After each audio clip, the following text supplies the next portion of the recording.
À toutes, à tous, bienvenue sur la chaîne Géopolitique. Aujourd'hui, on va parler de la situation en Arabie Saoudite. On a appris hier l'arrestation des plus hauts princes du pays. Et donc, on va se poser la question, pourquoi de telles arrestations? Pourquoi maintenant? Quel serait le motif de ces arrestations de ces plus hauts princes du pays? Alors, de qui parle-t-on? On parle de l'arrestation de 3 éminents princes, et pas des moindres, puisqu'on parle en réalité, de princes qui pourraient prétendre en fait au trône, parmi lesquels Ahmed bin Abdulaziz, qui est le plus jeune frère du roi actuel, le roi Salman bin Abdulaziz, donc le père de Mohammed bin Salman, le prince héritier actuel. Ensuite, il y a le Mohammed bin Nayef, qui est lui l'ancien prince héritier, qui était prince héritier jusqu'en juin 2017, avant qu'il fût forcé à abdiquer de son poste, de son titre de prince héritier. Et puis il y a le frère de Mohammed bin Nayef, Ahmed bin Nayef, qui lui aussi a été arrêté. Alors pourquoi maintenant de telles arrestations? Que se passe-t-il au sein du royaume wahhabite? Alors il faut savoir que c'est pas un secret pour personne. Le prince Mohammed bin Salman ne supporte aucune voix dissidente, aucune voix indépendante. Il veut une totale loyauté envers sa personne, et toute forme de soupçon d'indépendance, voire de dissidence, entraîne en quelque sorte de sa part des arrestations, comme on l'avait vu déjà, si vous vous rappelez bien, en février 2018, si je ne me trompe pas, donc, en novembre 2017, excusez-moi, en novembre 2017, il y avait une purge très importante au sein du royaume wahhabite. Vous vous rappelez que des dizaines, pour ne pas dire quasiment des centaines d'hommes d'affaires et également de princes avaient été arrêtés, et ils avaient été, si vous vous rappelez, ils étaient restés, on avait réquisitionné des chambres d'hôtel de l'hôtel Karl Ritz à Riyad, et donc ils séjournaient là-bas durant leur détention. Et donc tout ceci, c'était en quelque sorte pour acheter leur loyauté, plus pour prendre un petit peu d'argent aussi pour renflouer les caisses de l'État saoudien. Et donc c'est comme ça que en fait, en quelque sorte, si j'ose dire, le prince Mohammed bin Salman monnaie son allégeance, donc il montre son pouvoir en arrêtant les gens, et ensuite il essaye de marchander excusez-moi, leur allégeance. Et c'est exactement ce qui s'est passé en fait hier soir. Il a arrêté donc tous ceux qui prétendaient au trône, en les arrêtant et en essayant de leur soutirer leur allégeance. Mais alors pourquoi maintenant? C'est ça la question. C'est que probablement on craint que il semblerait que peut-être la succession au roi actuel d'Arabie Saoudite, le roi Salman, serait imminente, à en croire certains, soit en raison en fait de raisons de santé, soit qu'il pourrait donc également mourir, peut-être prochainement. Enfin, c'est en tout cas ce qui pourrait se passer. Il a tout de même, je crois, si je ne me trompe pas, 84 ans, et on voit que tout de même que sa santé est un peu chancelante.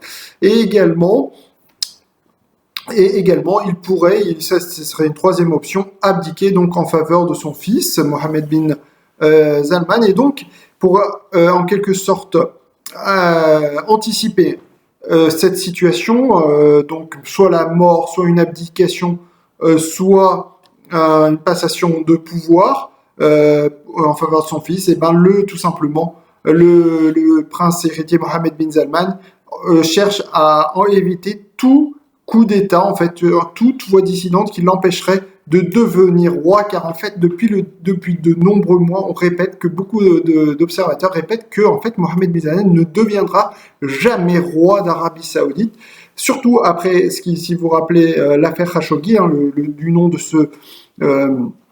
son journaliste et également membre des plus hauts rouages de l'administration saoudienne, cet homme qui avait été, il faut bien le dire, totalement assassiné, pour pas dire en fait rentrer dans les détails plus sordides. Et donc à ce moment-là, après cette affaire et le tollé international qu'il avait suscité, beaucoup d'observateurs pensent que pense toujours que Mohamed Ben Zayed n'est pas, si vous voulez, éligible moralement pour ce poste de roi d'Arabie Saoudite. Et donc, en quelque sorte, désormais, Mohamed Ben Zayed est de plus en plus nerveux, si vous voulez, à l'approche d'une possible passation de pouvoir. Il pense qu'en fait, qu'un complot se trame derrière lui. Il a toujours cette idée un petit peu que tout le monde est contre lui, en tout cas au niveau des princes, qu'il sait qu'il est impopulaire au niveau des princes, du fait notamment de sa personnalité. Vous savez qu'il a un petit peu brisé la façon de gouverner au niveau royal, parce que même s'il s'agit d'une autocratie, le prince, le roi, le prince héritier ont l'habitude de gouverner par consensus. Or, Mohamed Ben Zayed a totalement changé la façon de gouverner. Lui seul décide en fait de comment diriger le pays. Il décide seul de la politique étrangère, de la politique de défense. Il ne consulte absolument personne au sein des princes. Et donc, cette façon de gouverner de façon totalement autocratique, évidemment, est un petit peu contraire, si vous voulez, à l'esprit des institutions saoudiennes, et donc évidemment agace au plus haut point les princes qui ne l'expriment pas de façon publique par crainte d'être arrêtés, comme en font les frais ces trois princes que j'ai mentionnés, mais en tout cas ils n'en pensent pas moins. Et si vous voulez, le simple fait déjà qu'il semble qu'il y ait la moindre dissidence a donc poussé à ces arrestations donc hier soir. Et il faut savoir que les arrestations ont lieu dans des façons les plus invraisemblables, les plus rocambolesques, excusez-moi, puisqu'ils ont été arrêtés par des hommes masqués. Et d'ailleurs, on ne sait toujours pas où se trouvent ces trois princes à l'heure où je parle. C'est dire de la façon dont Mohamed Ben Zayed prend peu de soin de comment il traite les plus hauts princes du pays, voire les accédants au trône. D'ailleurs, même beaucoup de commentateurs pensent que d'ailleurs ces personnes pourraient donc faire face à la justice saoudienne et être condamnées à une peine de longue durée en prison, voire même à la peine capitale. C'est dire où aujourd'hui l'Arabie Saoudite de Mohamed Ben Zayed se trouve en termes de droits de l'homme, si j'ose dire, si encore ce terme existe en Arabie Saoudite. Voilà donc la situation actuelle en Arabie Saoudite. Elle est extrêmement tendue, d'autant plus qu'il faut bien le dire, la situation est actuellement économique mondiale avec la chute spectaculaire des cours du baril de pétrole vendredi de 10%, qui se trouve actuellement au prix de $45 pour le Brent, montre aujourd'hui que peut-être l'Arabie Saoudite est à la veille d'une crise économique retentissante.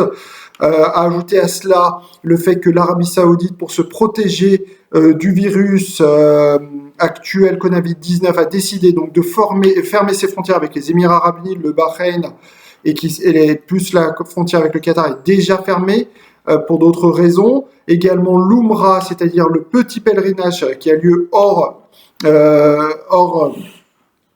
du Hajj, est également suspendu du fait de crainte de diffusion du virus. Les pèlerins n'ont plus le droit de venir sur les lieux saints de Médine et de la Mecque. Et donc tout ceci, cette baisse spectaculaire des prix du baril du pétrole,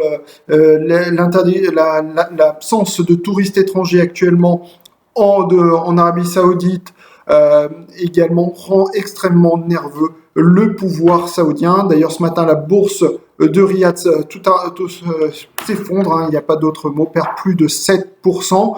D'ailleurs, au passage, l'action Aramco qui avait été introduite à la bourse de Riyad il y a en début d'année ou en fin d'année dernière, en décembre 2019, est désormais en dessous de sa valeur d'introduction.